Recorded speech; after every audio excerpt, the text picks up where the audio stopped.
How we doing? Good, are you? So, the message pretty much is kind of do an assessment after first scrimmage, even though that was just our third, practice in pads.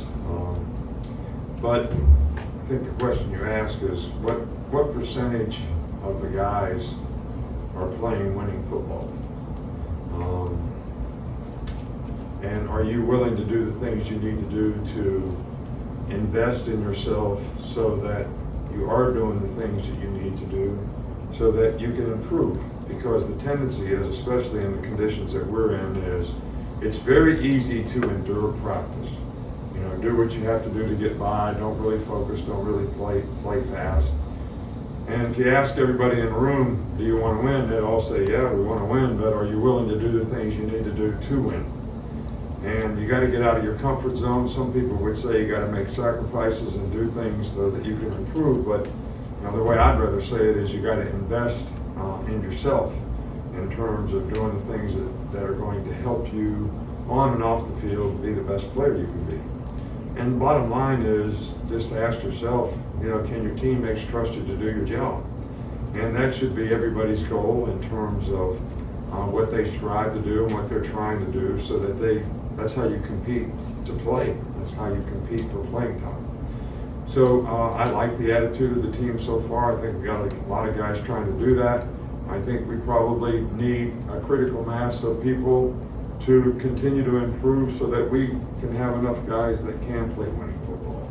So, that's our challenge as coaches, and that's each and every individual's challenge to be able to invest in themselves so we can do that. We'll start over here on the right. Nick? How have you seen Terran Arnold grow in this offseason? Terry On's, I think anybody that gets experience playing, which he got some experience last year, I think he's much more confident. I think he has a better understanding and probably a little more maturity about what he needs to do to go out there and perform well. So there's competition at the position. He, Kool-Aid, Trey, are all doing a pretty good job out there. So I think that's good for everybody in terms of their improvement as well. Come back in the middle with Matt. Matt, did you have one, or was it Nick? Nick, I'm sorry. Regarding the quarterbacks, do coaches kind of provide some off-the-field evaluation on if the quarterbacks are kind of living up to the leadership habits and communication you guys want when starting in that role? What I tell the quarterbacks is it's not up to the coaches. You're looking over your shoulder to see if the coach is going to do this or that. How about you forcing me to play? Forcing me to play you. Force us to play you. When you get your reps and you get a chance to play, you play so good, we don't have any choice but to play you, rather than worrying about all this other stuff. So that's the only way I can answer your question. Back on this side with Charlie. How have you seen a guy like Amari not only progress as a receiver, but also as a blocker? Yeah, he's doing great. He's gotten bigger, he's gotten stronger, he understands the offense a lot better. He is a mismatch player to some degree in the passing game, and he's done a really good job. He was very productive in the first scrimmage. And he is blocking better. And I think that he can be an impact player for us if he continues to grow and progress, and we're excited about his future. Far side with Steven. Coach, you mentioned specialists before, but who are the guys developing kick return, punt return aspect? Yeah, well, we got Kool-Aid back, who, we averaged like 16 yards of punt return last year. So, and we're trying to develop some other guys at that position. Isaiah Bond, Caleb Downs can catch punts. Cole Adams can catch punts. So we're working with more and more guys to be able to do that. Kickoff return, K-Law did it last year some.